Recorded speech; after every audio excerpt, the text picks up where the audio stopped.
Buenas tardes, hermanos, bienvenidos a la reflexión dominical. Antes de iniciar, quiero darle las gracias a Dios por la restauración de la salud de nuestro hermano Rosendo, que está entre nosotros. Ya lo comentamos en la escuela dominical. Bienvenido, hermano. Le agradecemos a Dios por escuchar nuestras oraciones. Pero también nuestra hermana Laura Abarca estuvo muchos meses recuperándose de una fractura y ya está con nosotros hoy. Bienvenida, hermana, y le queremos dar las gracias a Dios también por ello. Así que si gustan acompañarme en oración, vamos a elevar una acción de gracias a Dios y vamos a consagrar el tiempo de reflexión. Padre nuestro que estás en los cielos, te agradecemos por el tiempo de reflexión, por este culto de adoración. Gracias por permitirnos ser parte de tu pueblo y gracias por la restauración de Rosendo y Laura, Señor. Sigue bendiciendo sus vidas y te rogamos ilumines nuestro corazón con tu santa palabra, en el nombre de Jesús. Amén. Muchas veces no hay palabras para poder explicar a profundidad y a lujo de detalle lo que nuestro Maestro hizo por nosotros. Y bueno, estamos en el capítulo 15 de Marcos. Probablemente ahora sí, en la porción clímax de la humillación y del sufrimiento del Hijo de Dios.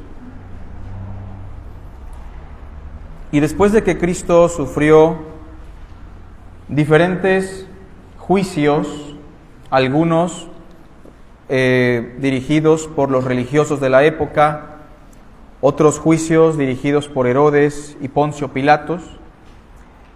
Y después de que Cristo sufrió la tortura, después de que Él sufrió la humillación, la vergüenza de los soldados, el escándalo del pueblo, el recorrido al monte de la crucifixión, llegó el momento en el que Cristo experimentó las horas más difíciles de su humillación.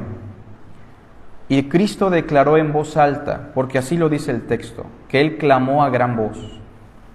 Y el capítulo 15, versículo 33, inicia diciendo lo siguiente. ¿Lo tenemos todos? 15:33. Cuando vino la hora sexta, hubo tinieblas sobre toda la tierra hasta la hora novena. Y a la hora novena Jesús clamó a gran voz, diciendo, todos juntos, Eloí, Eloí, lama sabactani, que traducido es, Dios mío, ¿por qué me has desamparado? Y algunos de los que estaban allí decían al oírlo, mirad, llama a Elías. Y corrió uno y empapando una esponja en vinagre y poniéndola en una caña, le dio a beber, diciendo, dejad, veamos si viene Elías a bajarle. Mas Jesús, dando una gran voz, expiró. Entonces el velo del templo se rasgó en dos, de arriba a abajo. Y el centurión que estaba frente a él, viendo que después de clamar había expirado así, dijo, verdaderamente este hombre era Hijo de Dios. Las palabras de un Mesías angustiado. Repito, las palabras de un Cristo, de un Salvador angustiado.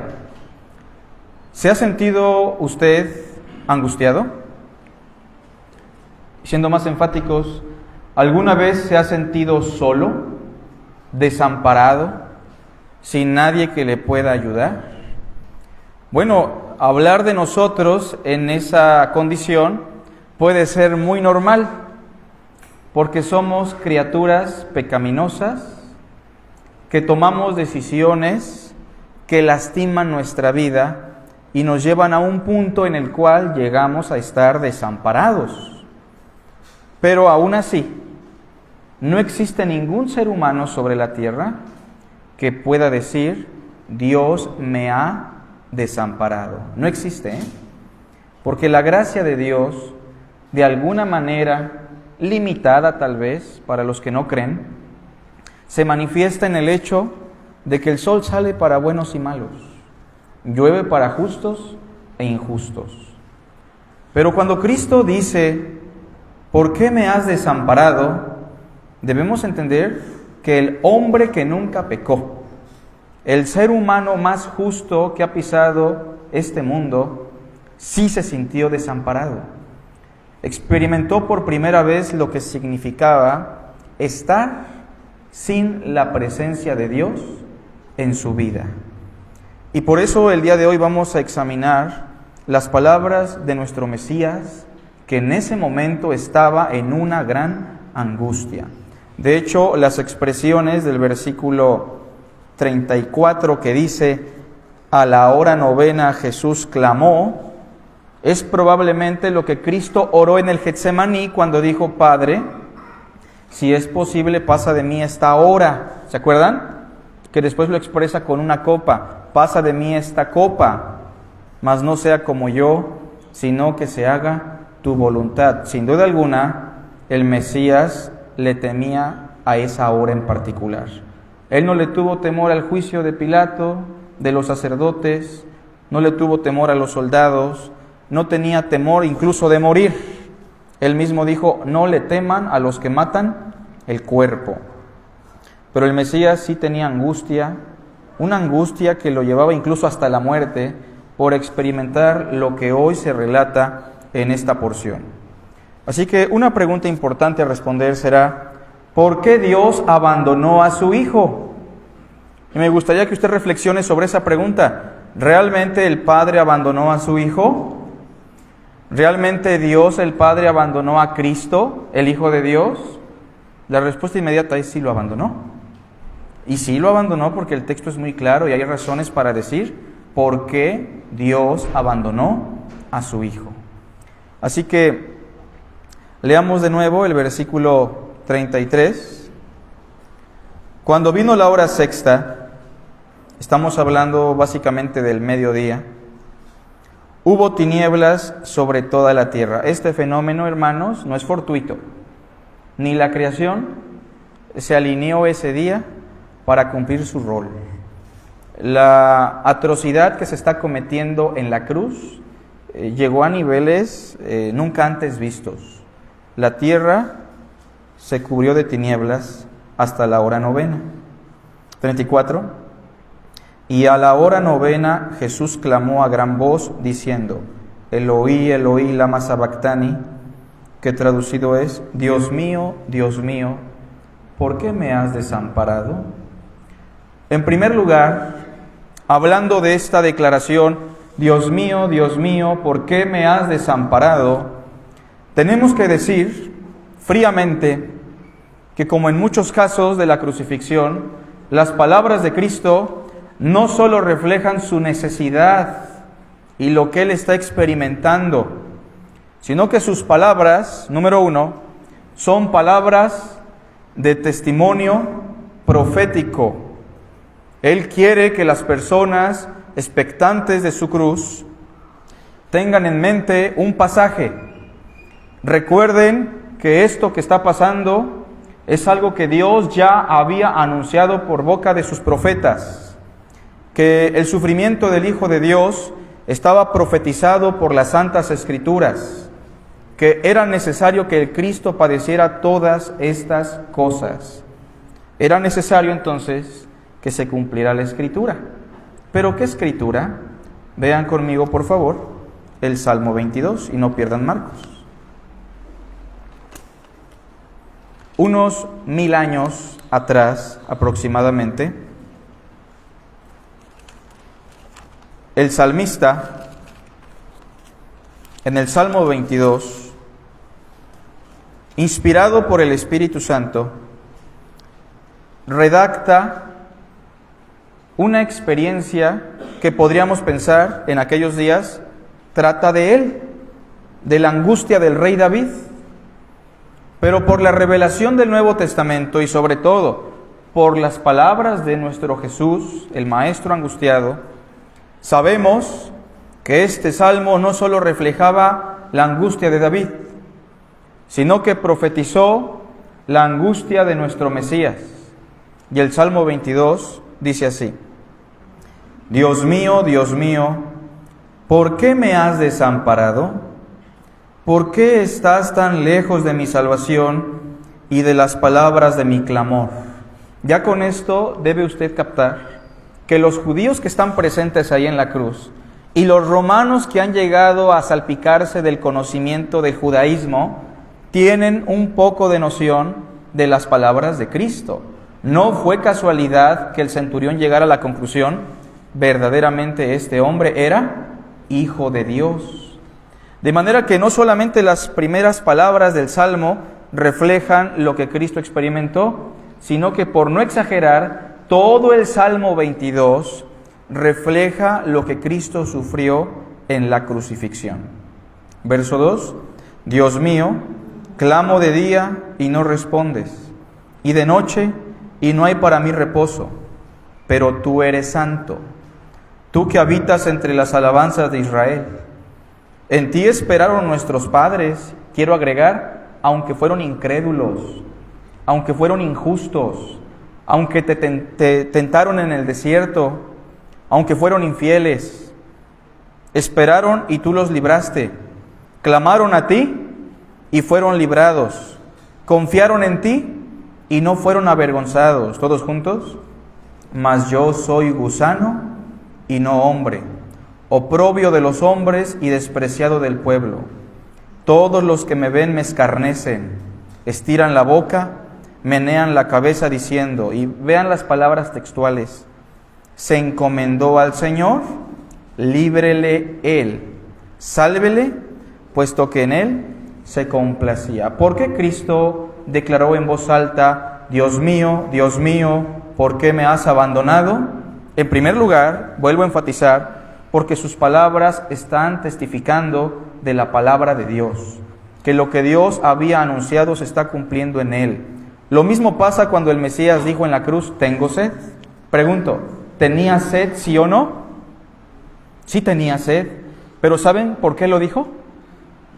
Porque tenía que cumplirse una escritura. Y pues, para que la escritura se cumpliera, dijo: tengo sed. Él está testificando en ese momento de angustia que Él es el personaje del Salmo 22. Así que, en primer lugar, palabras de testimonio profético. Oh insensatos y tardos de corazón, para creer todo lo que los profetas han dicho. ¿No era necesario que el Cristo padeciera estas cosas y que así entrara en su gloria? Y comenzando desde Moisés y siguiendo por todos los profetas, les declaraba en todas las Escrituras lo que de Él decían, que era necesario que se cumpliera todo lo que está escrito de mí, dijo el Señor, en la ley de Moisés, en los salmos y en los profetas. Las Escrituras dan testimonio de mí. El cristianismo no es una invención. El cristianismo no es una secta que se desprende del judaísmo. El cristianismo tiene su base en las Santas Escrituras, que Cristo murió por nuestros pecados conforme a las Escrituras. Confiamos en el testimonio profético de la palabra de Dios. Punto número 2, regresando a Marcos, las palabras de Cristo, por otra parte, a pesar de que son palabras de testimonio profético, son palabras que explican, noten, la palabra de un Dios santo, ¿frente a qué? Frente al pecado. ¿Sale, vale? Las palabras de Cristo son palabras que explican la naturaleza de un Dios santo, es decir, del ser inmaculado, perfecto, inaccesible, apartado, diferente a todo lo que existe, frente al pecado del ser humano. Cristo cargó con nuestros pecados. ¿Y eso qué significa? ¿Sabe qué significa? Mire, primero quiero explicarle algo. El ser humano, por una parte, lo hemos dicho muchas veces, es una criatura valiosa, Es la criatura más valiosa de la creación. ¿Por qué razón? Porque el ser humano es hecho a la imagen y semejanza de Dios. Usted es valioso, yo soy valioso. El ser humano, por mucho que se degrade, es valioso para Dios, porque es su imagen y semejanza. Sin embargo, aparte de que en el ser humano existe un gran valor, el ser humano caído, hijo de Adán, porque todos somos hijos de Adán, también pertenecemos a una gran corrupción y depravación. El ser humano, por una parte, tiene un gran valor, pero por otra parte tiene una gran bajeza. Vio Dios sobre los hijos de los hombres para ver si alguno buscaba a Dios. ¿Y qué vio Dios? Que no hay justo ni aun uno. No hay quien entienda, no hay quien busque a Dios. Y vio la maldad de los hombres sobre la tierra, que era mucha, y que todo designio del corazón de ellos era de continuo al mal. Por eso el salmista, cuando ve los cielos y el firmamento y las cosas que Dios creó, se pregunta: pues ¿qué es el hombre para que te acuerdes de él? ¿O el hijo del hombre para que de él tengas memoria? Le has hecho un poco menor que los ángeles. Hay textos muy fuertes como Job, cuando dice que el ser humano es un ser inicuo, que bebe la iniquidad como si bebiera vasos de agua, o que es semejante a un gusano, y el hijo del hombre también gusano. O Isaías, que dice que nuestras mejores obras son como un trapo de inmundicia y somos comparados a la suciedad. Es decir, el ser humano es por una parte la criatura más valiosa y por otra parte es la criatura más corrupta, incluso superando la maldad de los demonios, puesto que Santiago dice que aún los demonios creen y tiemblan. El ser humano está totalmente corrompido, depravado, inclinado al mal, no puede hacer el bien y es merecedor de la furia divina, del abandono eterno de Dios. Pero yo quiero que usted piense un poco en lo que pasó en la cruz. ¿Cristo era pecador? No. El ladrón en la cruz dijo: mas este ningún mal hizo. Cristo retó al pueblo y les dijo: ¿quién me redarguye de pecado? ¿Se acuerdan?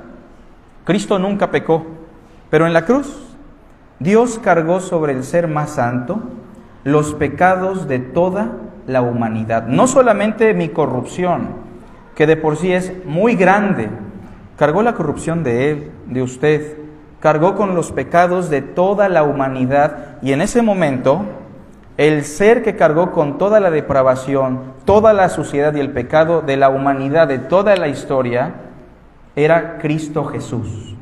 Y por esa razón Dios lo desampara, porque Dios es santo. Dios no puede tener contacto con el pecado, porque tú no eres un Dios que se complace en la maldad, ¿o sí? El malo no habitará junto a ti. Aborreces a los que hacen iniquidad. Dios es santo.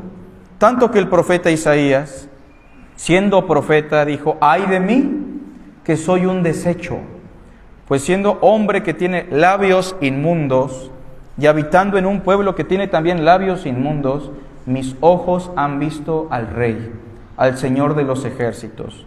Y por eso la Biblia dice que a Dios no lo podemos ver, a Dios no lo podemos sentir incluso, porque Dios es santo, inaccesible, no tiene contacto con el pecado. Eso es muy importante, porque si analiza conmigo el Salmo 22, se va a dar cuenta que ahí se explica la razón de por qué Dios lo desampara. Dios mío, ¿por qué me has desamparado? Y dice el versículo 1, Dios mío, ¿por qué me has desamparado? ¿Por qué estás tan lejos de mi salvación y de las palabras de mi clamor? Dios mío, clamo de día y no respondes, y de noche y no hay para mí reposo. ¿Todos juntos? Pero tú eres santo. ¿Ven eso? El texto mesiánico que alude a la experiencia de Cristo en la cruz indica que la razón primaria por la cual Dios lo desampara es porque Dios es santo. Tú que habitas entre las alabanzas de Israel, Verso 6, todos juntos. Mas yo soy gusano. Es decir, el Mesías en ese momento estaba cargando con la corrupción de todos los hombres y esa comunión eterna, ¿sale?, entre el Padre y el Hijo, que nunca se quebrantó, que desde el principio ya era el Verbo, y el Verbo era con Dios, y el Verbo era Dios, que aquella gloria que tuvo Cristo con el Padre desde antes de la fundación del mundo, en ese momento se fracturó por nuestros pecados. Que cuando el Padre dijo, este es mi Hijo amado, en el cual yo tengo complacencia, eso en la cruz dejó de ser una realidad, porque Cristo estaba cargando con sus pecados y Dios estaba viendo en Cristo a todos los pecadores de la historia. Y en ese sentido, reitero, las palabras de Cristo no solo son palabras de testimonio profético, son palabras que explican la naturaleza de un Dios santo frente al pecado. Punto número 3, recordando las palabras de Cristo. Dios mío, ¿por qué me has desamparado? Son palabras que describen con precisión, esto es muy importante, palabras que describen con mucha precisión lo que significa sufrir la condenación. Si usted piensa que la condenación consiste solo en llamas de fuego, o si usted piensa que la condenación solo consiste en ser consumidos eternamente por los gusanos, déjeme decirle que la condenación no se compara con nada de eso. La condenación se define en todo el relato bíblico como una existencia, ¿sin qué? Sin la presencia de Dios. Cristo se sintió condenado y fue condenado por nosotros en la cruz. Dios lo desamparó, pero mire, si usted aquí se ha sentido solo, desamparado y abandonado, usted tiene que admitir que es por su pecado, que no es por sus papás, que no es por el karma, el destino. Si usted se ha sentido solo, muchas veces ha sido por tomar malas decisiones, porque somos pecadores. Y aún así, no somos abandonados plenamente o totalmente. Sin embargo, el Hijo de Dios en la cruz sufrió la condenación de Dios. ¿Qué significa eso? Que Dios lo abandonó de manera total, hermanos. Dios le dio la espalda a su propio Hijo. Isaías 53, versículo 10 dice, con todo eso, Dios quiso quebrantarlo, como si lo agarrara, dice, sujetándole ¿a qué? A padecimiento. Dios mismo lo quebrantó. El que no conoció pecado, Dios lo hizo por nosotros pecado. O Gálatas 3:13 nos dice, Cristo nos ha redimido ya de la maldición de la ley, hecho por nosotros maldición. Porque está escrito en Deuteronomio, escuchen bien la profecía, maldito por Dios es el colgado y no contaminarás tu tierra. Por una parte fue maldito por Dios, a favor nuestro, era signo de contaminación y abominación en Israel, tanto que, ¿se acuerdan? Los religiosos dijeron, vamos a parar esto porque es un día santo y esto es abominable. ¿Se acuerdan? Así que, mis hermanos, en tercer lugar, las palabras de Cristo, esas palabras de angustia, describen con precisión lo que significa sufrir la condenación. Mire, si usted, y lo digo al azar, siente que no puede más, se siente solo, abandonado, déjeme decirle que quitarse la vida no es una opción, porque usted va a abrir sus ojos en una realidad abandonado de manera total. No piense que usted va a estar interactuando con los demás. Es una soledad absoluta, son prisiones de oscuridad, son las tinieblas de afuera, es el lloro y crujir de dientes, es la miseria más grande que se puede experimentar, porque la presencia de Dios, por su soberanía, no está en ese lugar. Dios ha decidido abandonar a quienes lo deciden abandonar en esta vida. Y por eso, las palabras de Cristo describen con mucha precisión lo que significa sufrir la condenación. Quiero que vean conmigo, por favor, Gálatas 3:13. Y después vamos a buscar la referencia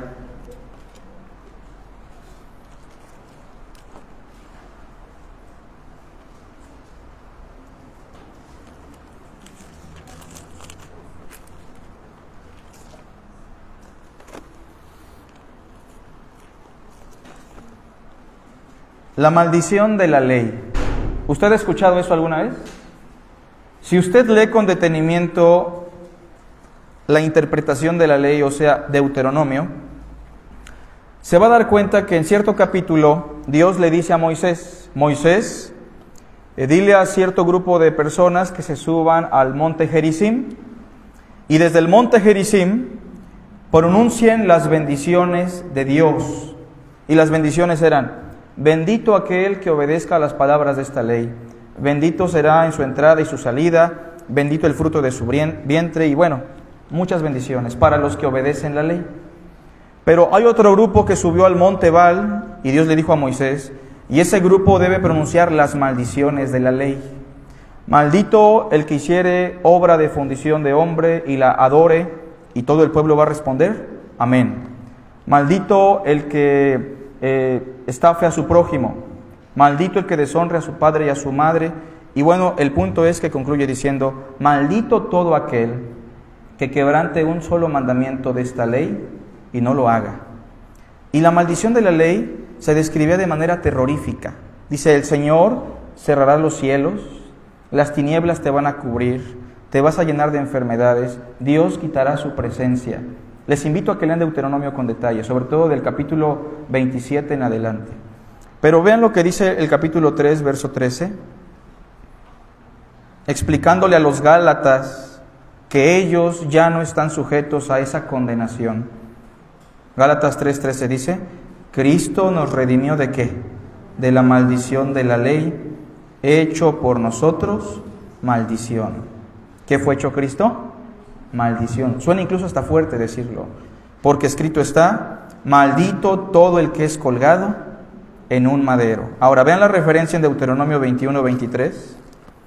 Deuteronomio 21:23.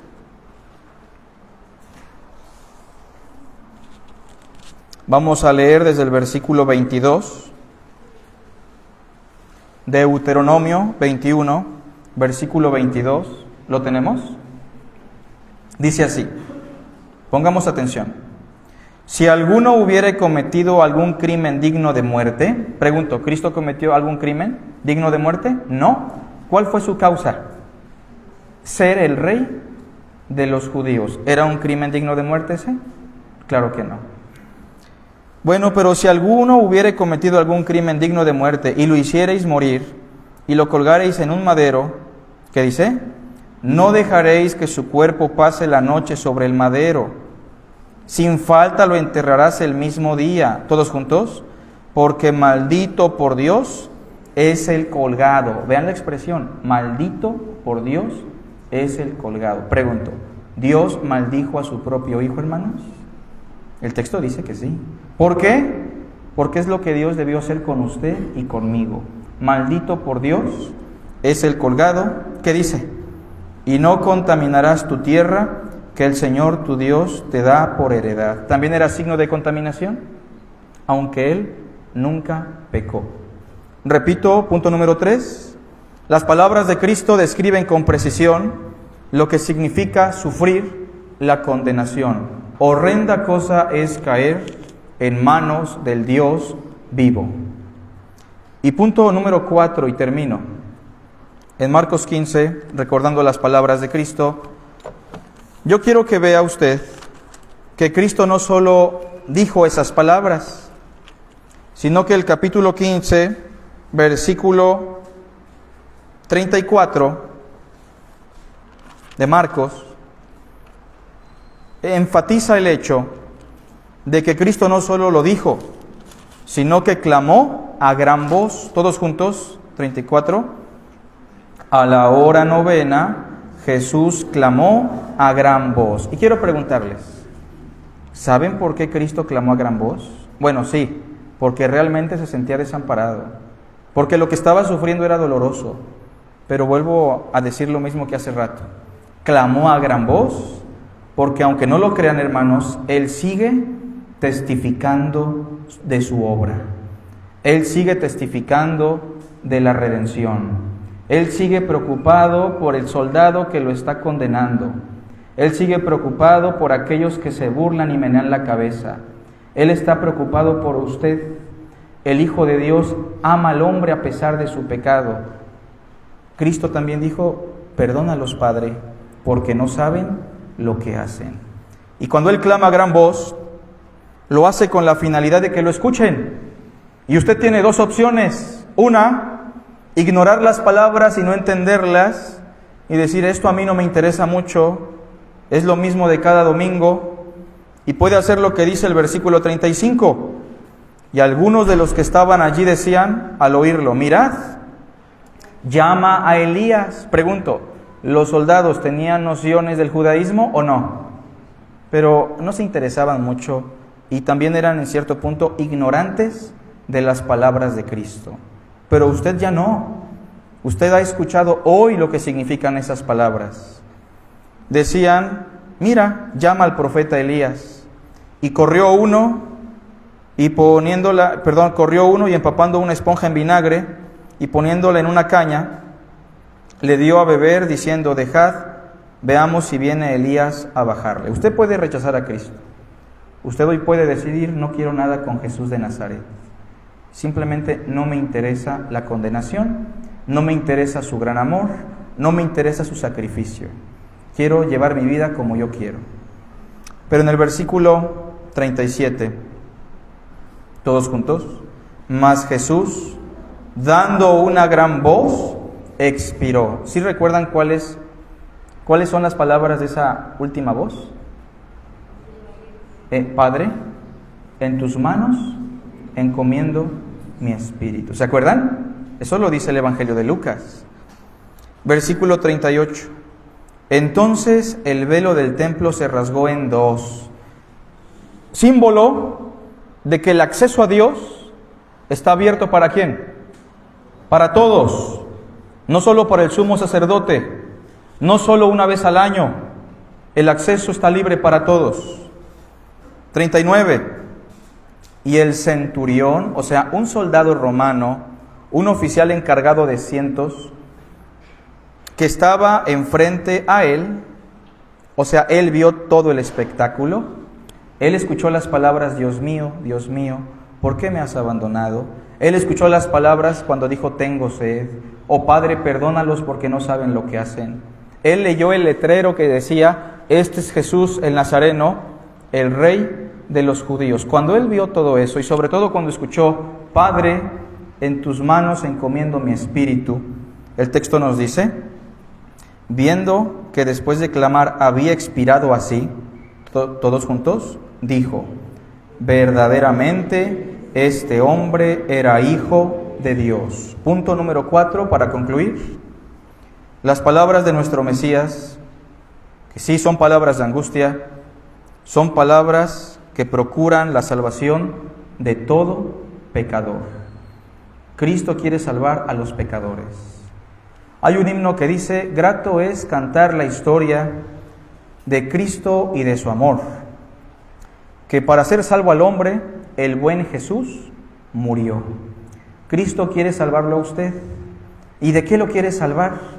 De esa existencia miserable que probablemente usted lleva. Pero quiere salvarlo de esa existencia eterna, donde la ausencia de Dios se define como la mayor condenación. Quiero recordarles que el Evangelio de Marcos, si usted recuerda, va dirigido no a judíos, sino ¿a quién? A los romanos, especialmente a los romanos. ¿Y cómo inicia el Evangelio de Marcos? En el capítulo 1, verso 1. ¿Lo quieren ver?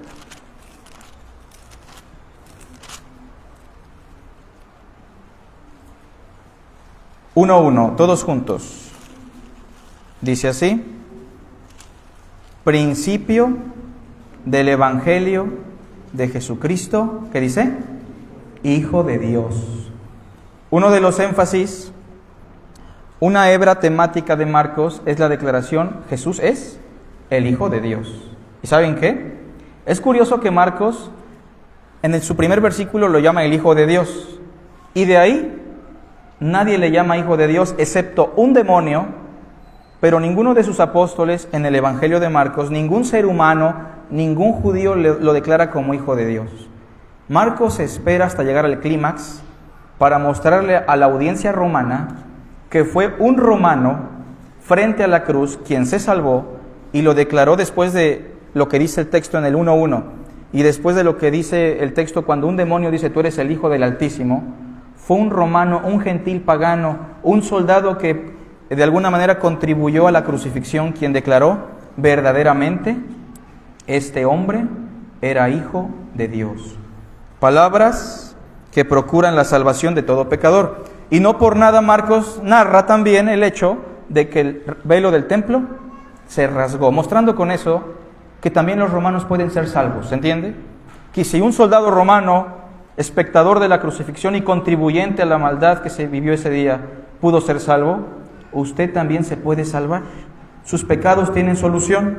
Usted puede ser perdonado porque déjeme decirle, el perdón ya se le regaló a la humanidad. El perdón ya fue dado. Solo usted tiene que declarar con sus labios, con un acto de fe, Señor, creo que Jesucristo es el Hijo de Dios. Que usted crea de corazón que Cristo es suficiente, que Cristo es el único medio y que solo en Él hay salvación. ¿Qué va a hacer usted con Jesús el Nazareno? ¿Va a creer en Él? Lo que Cristo sufrió no tiene precedentes, no tiene comparación. El Hijo de Dios ama al hombre. Dios se interesa en usted y Dios quiere salvarlo.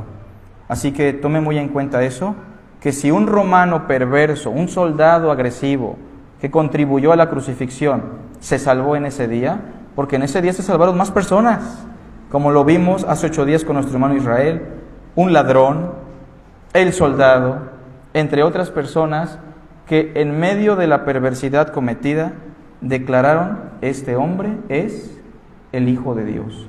¿Cree usted en Jesús como el Salvador? ¿Qué debe de hacer para ser salvo?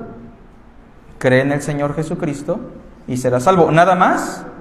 ¿Nada más debo de creer y ya? ¿Sí?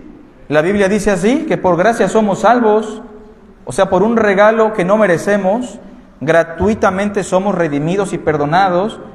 ¿Cómo nos apropiamos de eso? Por medio de la fe. Y esto no es de nosotros, pues es un regalo, una donación de Dios, y no por obras, para que nadie se gloríe. Así que usted no necesita hacer nada para ser salvo, solo creer en Cristo Jesús, que Él ya sufrió. Pero Cristo también dijo, si no creen que yo soy, en sus pecados morirán. El que cree en el Hijo tiene vida eterna, pero el que rehúsa creer en el Hijo no verá la vida, sino que la ira de Dios, y quiero repetirles, ¿qué es la ira de Dios? La ausencia divina, que la ira de Dios está sobre él. Hagamos una oración, hermanos. Padre, gracias por tu santa palabra, bendícela en nuestro corazón, en nuestra mente.